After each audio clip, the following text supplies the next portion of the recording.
On December 6th, President Trump's words shook the world. He recognized Jerusalem as the capital of Israel, and whether he knows it or not, fulfilled his part in a frightening biblical prophecy. Because according to the final chapters of the Bible, our country and every American citizen are about to face its greatest tribulation. Only the church leaders know the true meaning of this biblical prophecy that is encrypted in the writings of 4 ancient prophets, inspired to send a warning across the centuries to all true Christians and patriots. Therefore, before watching this documentary, be forewarned. You are about to see how all the world's leaders and their armies are silently playing their part in the lead up to the greatest and darkest event in human history. An event that may leave 290 million Americans dead in its wake. Once you witness the chilling evidence of the words of our Lord coming true, there is no turning back. It will simply be impossible for you to go about your daily life like you used to before knowing the truth. But take comfort, for it is God's will that you are here now so that you may have the time to prepare and maybe grant you salvation from all the wickedness of our times. And if you're feeling skeptical right now, let me ask you one question. Who would have thought 70 years ago that the Jewish people would have a country to call their own? Only those who read Ezekiel chapter 37. That is what the prophet wrote 2,700 years ago. The hand of the Lord was on me and set me in the middle of a valley. It was full of bones. Then he said to me, "These bones are the people of Israel, my people. I will take the Israelites out of the nations where they have gone. I will gather them from all around and bring them back into their own land. I will make them one nation in the land on the mountains of Israel." Word by word, the prophecy made by Ezekiel came true. In 1947, the nation of Israel was born after the horror of the Holocaust, symbolized by the Valley of Bones. Scattered for more than 2,000 years, the Jewish people come from all over the world into this new state and made it an economic and military power. Yet, it was not whole. Israel needed Jerusalem to become its rightful capital again, and that only happened with the support of President Trump. However, to the north of Israel, other biblical prophecies have come true. The prophets Isaiah and Jeremiah write about this Syrian civil war. This is what the prophet Isaiah says: "Damascus will no longer be a city, but will become a heap of ruins." And these are the words of Jeremiah: "Damascus has become feeble. She has turned to flee, and panic has gripped her. Anguish and pain have seized her. Surely her young men will fall in the streets." For 5,000 years, the capital city of Syria stood as one of the oldest and most prosperous cities in the world. But the civil war began in 2011 and turned it into a ruin. Not only do the prophets talk about the war, but also the refugee crisis and the deaths of its men fighting for one side or the other. The army of Syrian dictator Bashar al-Assad has been fighting the rebels backed by the United States, Israel, Turkey, Jordan, and Saudi Arabia, and ISIS terrorists. In 2015, Bashar al-Assad was at the brink of total defeat. Yet exactly at that time, another biblical prophecy was fulfilled. Ezekiel 38 tells of Russia coming to the border of Israel.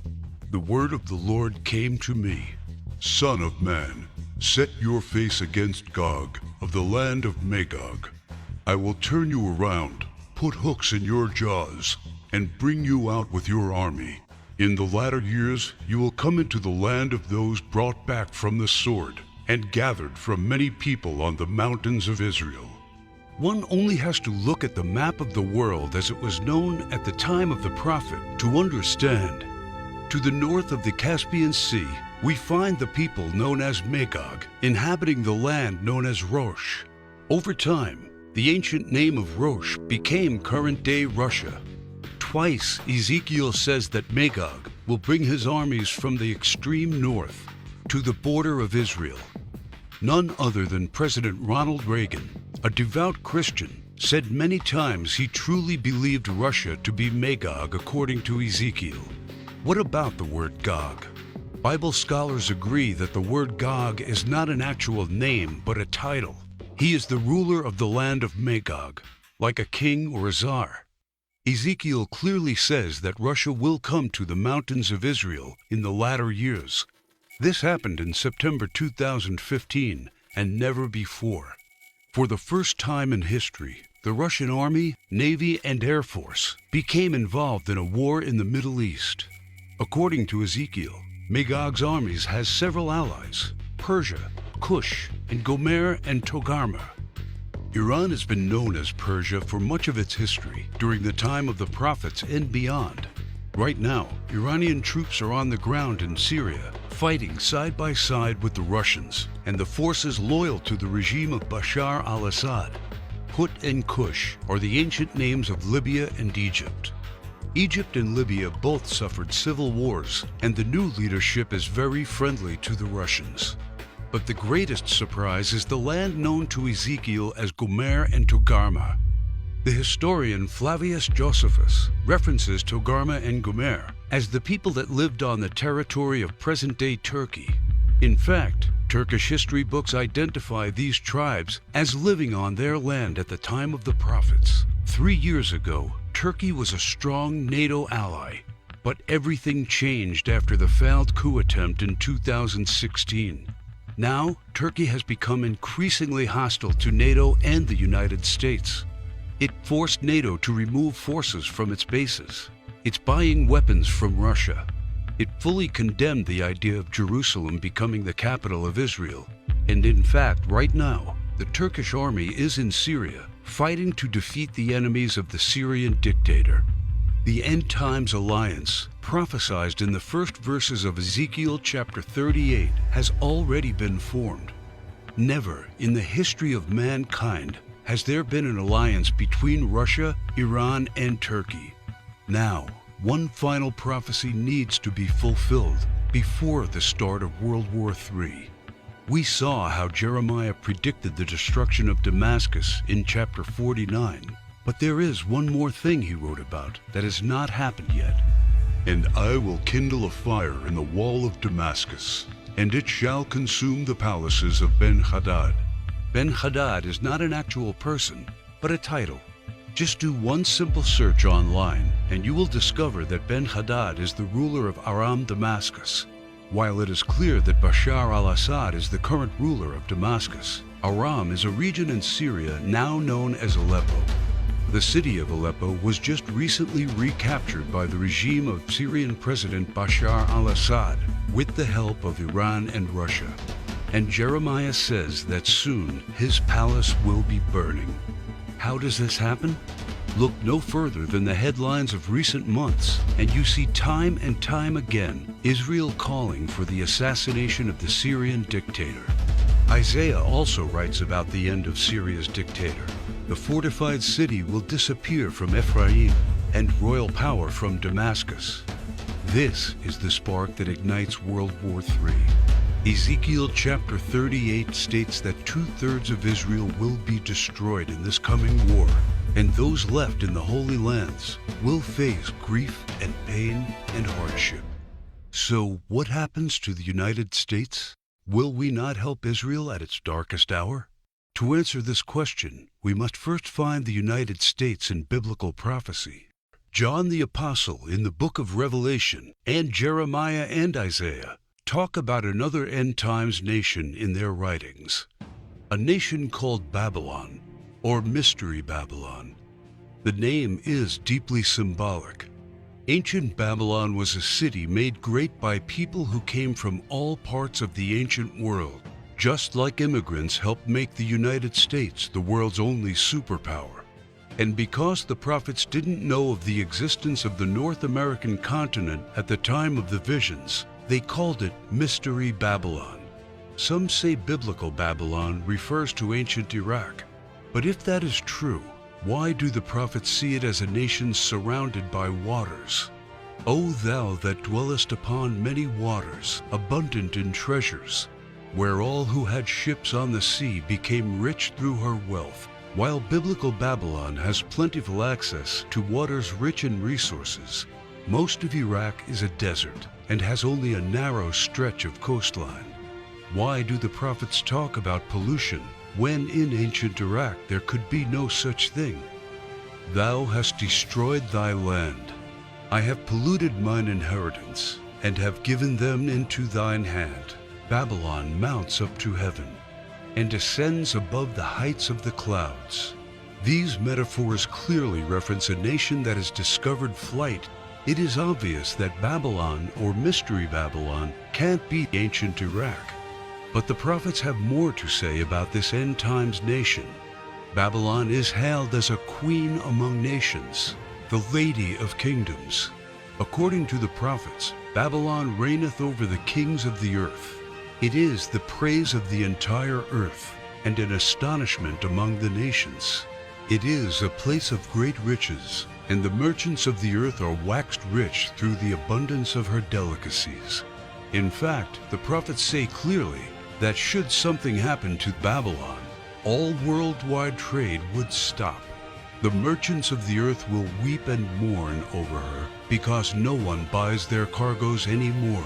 It is the #1 military power, and it's called the hammer of the whole earth. Isaiah in verse 18, chapter 2, talks about how Babylon's beginning would be unique and awe-inspiring.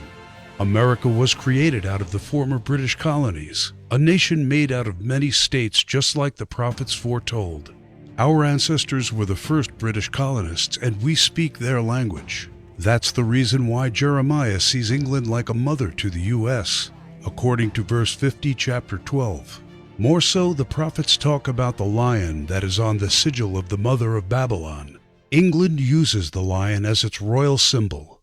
The last crew the prophets left us is incredibly accurate. The scripture often refers to Babylon as a woman. According to the book of Revelations, she sits atop water and has a golden cup in her right hand and a crown of 7 rays on her head. And the woman which thou sawest in that great city, which reigneth over the kings of the earth. The United Nations, in theory, reigns over all the kings of the earth and is situated in New York, the great city where you can see the Statue of Liberty. The statue is the most well-known landmark in the U.S. and the symbol of Babylon the prophets are referring to in their clues. So why then are they also calling it the Whore of Babylon? The sculptor of the Statue of Liberty was Auguste Bertoldi, a Mason belonging to the Great Masonic Lodge in Paris. Before beginning the Statue of Liberty project, Bertoldi was seeking commission to construct a giant statue of the goddess Ishtar. The Romans also adopted this fertility goddess, but they changed the name to Libertas in Latin, liberty in English. Libertas is the mythological equivalent of Ishtar. Therefore, the Statue of Liberty is in fact a statue of Ishtar, the Babylonian goddess of fertility, love, and sex. According to the ancient Babylonian rituals, one could only be purified of sin after intercourse with a temple priest or priestess of Ishtar. In return for this salvation, a gift offering was needed. Ishtar was the patron mother of the temple priestesses and priests. She was the mother of what we would call today prostitution. This is why Ishtar was seen by early Christians as the Whore of Babylon. And that is why the Statue of Liberty, the symbol of America, is also called by the prophets the Whore of Babylon. Do you think it is just a coincidence that the U.S., the home of the greatest and most famous statue of Ishtar, provides 65% of pornographic movies and adult entertainment to the world? Is it just another coincidence that this is the country where sexual liberation originated and spread to the rest of the world? It's not. It's just like the scriptures foretold. For all nations have drunk of the wine of the wrath of her fornication. The U.S. today has the most powerful economy and military, controls worldwide commerce, is proud and arrogant, has the most developed Air Force and space program, and it is the envy of the world. It houses the Whore of Babylon. It reigns over the kings of the earth. And unfortunately for every living American, It is Mystery Babylon. This is what the prophets say about the great enemy of Babylon. For out of the north there cometh up a nation against her, which shall make her land desolate. They come from a far country, from the end of heaven, and the weapons of his indignation to destroy the whole land. Remember which country the prophet said was from the north? The same country that Ezekiel said will lead a great alliance of nations to the borders of Israel? If war happens, the United States must be the first target. That is why the prophets foretell that at the start of this war, Russia will unexpectedly use a very special weapon, the weapon of indignation, against the whole territory of the U.S., a weapon like which the world has never seen. The Holy Book shows how Babylon will feel the fury of this terrible weapon. This weapon will hit our entire country, and all our defenses will be in vain. Though Babylon should mount up to heaven, and though she should fortify the height of her strength, yet the spoilers come unto her. This weapon paralyzes our military and leaves it almost defenseless. How is the hammer of the whole earth cut asunder and broken? The mighty men of Babylon have forborne to fight. Their might hath failed. The broad walls of Babylon shall be utterly broken, and her high gates shall be burned with fire. She hath given her hand. Her foundations are fallen. Her walls are thrown down, because the spoiler is come upon her, even upon Babylon. And her mighty men are taken. Every one of their bows is broken. And after the attack, Babylon is left silent and in darkness. Sit thou silent, and get thee into darkness, for thou shalt no more be called the Lady of Kingdoms. All three prophets tell of the fall of Babylon, the destruction of the United States of America as we know it. This is not an event that happened to ancient Babylon in the past. History has never recorded the fall of a state or a city in the way described by the prophets. What weapon could silence an entire continent in 1 hour? The world has never seen one until a few years ago, with the creation of the electromagnetic pulse, or EMP. Over and over, think tanks like the EMP Commission, working for the Senate, have warned how this is the greatest and perhaps only real vulnerability of the United States. Yet no administration has done anything about it. We are completely unprepared for what's coming.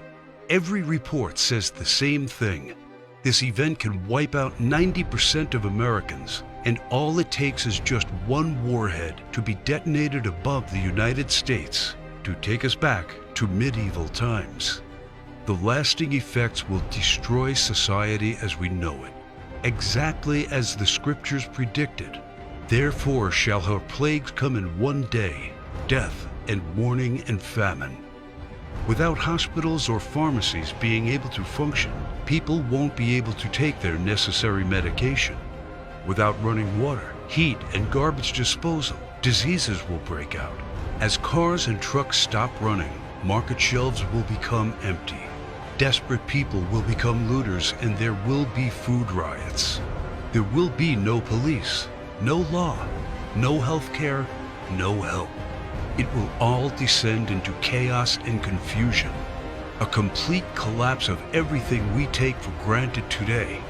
As the prophet Jeremiah says, "And it shall be, when thou hast made an end of reading this book, that thou shalt bind it to a stone, and cast it into the midst of Euphrates.